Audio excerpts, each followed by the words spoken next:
That first machine, I found it, someone gave it to me, I converted it in a basement. And it was based on a friend of mine who had a Pavlovian reaction to snack wrappers. So when he'd hear a crinkle of cellophane, he would go get a pack of nabs out of the vending machine. So the original is at a coffee shop here in town. It was one of 13 pieces in this art show. And I was selling some of my leftover photographs for $1 each. A lot of that stuff ended up in dumpsters. It wasn't very sellable, but I enjoyed the concept. Once it was there, the owner wouldn't let me take it. So at that point, I knew that something was going on here. I was like, needs to be other art in it as well, not just mine. I can't keep it filled. So the project went from a me to a we, and it became the first Artomat. After that first machine was set up, we started working with people who wanted to have a machine in their venue or artists who wanted to be involved. 22 years later, we get art in every day.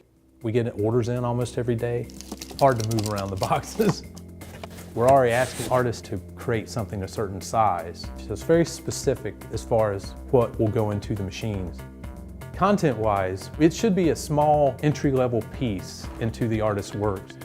Every once in a while, an artist will just show up and it's like, wow, that is amazing.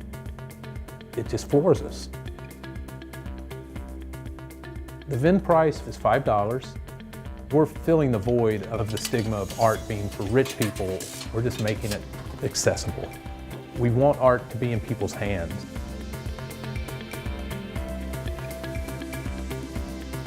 I find these machines mostly up and down the East Coast. I've snagged most of the machines here in North Carolina. I'm the only one that wants them other than people who want to crush them. Nowadays, people will approach me and say, have this machine, do you want it? So if potato chips were banned in '97, I might be using snack machines, but that's not the case. These machines were banned so minors couldn't buy cigarettes from them, and they pretty much became scrap metal at that point, and they were just showing up. It's a very suitable place to store these machines because this used to be a large tobacco warehouse, so it's kind of full circle. The machines that we use are from late 40s up till the 80s. I prefer the early 50s, which are the ones with the mirrors, are kind of upright and look sort of deco. They're not as heavy as some of these boat anchors that could hurt your back if you're not careful. They're my blank canvases.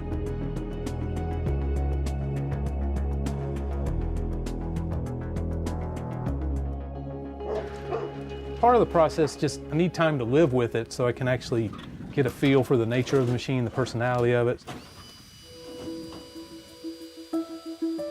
We rip out things and streamline the mechanics so that they'll vend a lot better and try to remove the smelly past. But we also maintain the history of the nature of the machines. Pretty much any place that touches the art, we want as clean as possible. After that, assemble all the knobs and all the platforms. This takes the token, deactivates these levers, which hook onto these, and whenever this little lever is held down by a piece of art, it allows these arms to move and catch. There you go. Anybody can really fix a machine, but not everybody can make it aesthetically beautiful. It's so eye-catching is because it's, Clark is a graphic designer first. He was a mechanic eighth. That's Clark's biggest strength. He had the idea, but he also followed through with a vision. So try to make it as creative as possible, but try to make them appealing for each venue. This one's going into like an Irish pub. They preferred to leave the patina just beat up. They said if it's painted, it's not gonna look right. Every machine that goes out, whether it's here or Australia, they have a little bit of Jethro and Ellie fur in them. It's just part of it.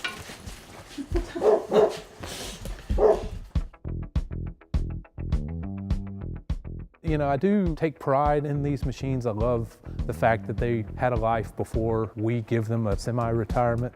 Wow, I remember those, man. The Newburgh Hotel. So you recognize it as being an old cigarette machine? The old cigarette machine. My dad used to come and send me down there all the time to go and get him a pack of Pall Mall. Yep. You got something there. It is sort of an art installation collaboration between the artist, the studio, and the host. It looks perfect here. It's a good spot. And you see how Kevin's loading now. Yes. I'm gonna do my superstition. I always kiss the keyhole so it won't jam. Been doing that since 1998. We're up to 170 machines. We have around 300 artists at any given time involved, and we sell around 90,000 pieces out of the network every year. So that's a lot of reach for something very homegrown in nature.